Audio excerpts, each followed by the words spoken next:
చాలా మంది ఇండ్లల్లో పెంచుకునేటి జంతువు ఏదైనా ఉన్నదంటే అది కుక్కే. వాళ్ళు తినకున్నా ఏం లేదు కానీ కుక్కలకు నీసు కూర పెట్టి సాత్తారు, కీలు బొక్కలు కొనుక్కొని వచ్చి తినిపిస్తారు. అంత పారం ఉంటుంది కుక్కల మీద జనాలకు. అగో అట్లా ఓ కాడ కుక్కలను దత్తత తీసుకుంటుంటే ఇంకో కాడనేమో కుక్కలతోని పబ్లిక్ తిప్పలు పడుతుర్రు. ఇంతకు ఆ కుక్కల సంగతి ఏందో అంత తిరిగి అరుచుకొని వద్దాం పారి. రైట్, ఇప్పటి వరకు మా మంజుల చెప్పిన గ్రామ సింహాలు ఇయే ఆవు వీధి కుక్కలే. అగా చూడలేక కుక్కల మెడలకు ఏవో దండలేసిర్రు. అవి ఏం దండలు అనుకుంటారు? QR code, GPS signal. గిట్లా ఈది కుక్కల మెడలేసిర్రు సిమ్లాల అధికారులు. గా టేసుడుతో ఏం ఫాయిదా అంటారా? ఫాయిదా లేకుంటే అట్టేయాలి కదా. వీటి మెడలున్న క్యూఆర్ కోడ్ స్కాన్ చేస్తే వాటికి ఒంట్ల పానం ఎట్టుంది, వాటి వయసు ఎంత, వ్యాక్సిన్ లేచిరా లేదా, ఇట్టా అన్ని వివరాలు తెలుస్తాయట.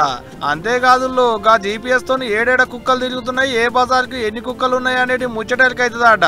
గావిడితోని అక్కడ పబ్లిక్ కు ఏ ఆపద రాకుండా ఉండేందుకు అన్ని తీర్ల సౌలతులు చేస్తారట ముందుగానే. అందుకనే ఇగో ఇటువంటి ఉపాయం చేసిరా అన్నట్టు.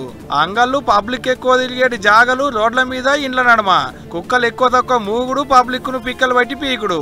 మస్తు మంది తిప్పల పడుతుంది కుక్కలు చేయంగా. అట్ట మొన్ననే ఢిల్లీలో ఉండేటి ఈది కుక్కలన్నింటినీ రోడ్ల మీద కాకుండా షెల్టర్లు చూసి ఊలవతల పెట్టాలని దేశం పెద్ద కోర్టే చెప్పింది కుర్దు.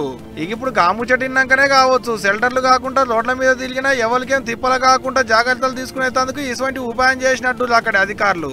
అయినా ఈ కుక్కలు కూడా అట్టినే ఉన్నాయి అబ్బా. చిత్తకార్తెలు శిగం వచ్చినట్టే చేస్తాయి, మొగం చూడకుండా పిక్కలు బట్టి పీకుతాయి. ఈ గట్ట మెడల క్యూఆర్ కోడ్ దండలేసిన కుక్కలు బజార్ల పోయి తిరుగుతుంటే చూసిన ఫోటోలు వీడియోలు తీసి సోషల్ మీడియాలో పెడుతుంటే మీకు కూడా చూపెడదామని పట్టుకొచ్చినాం.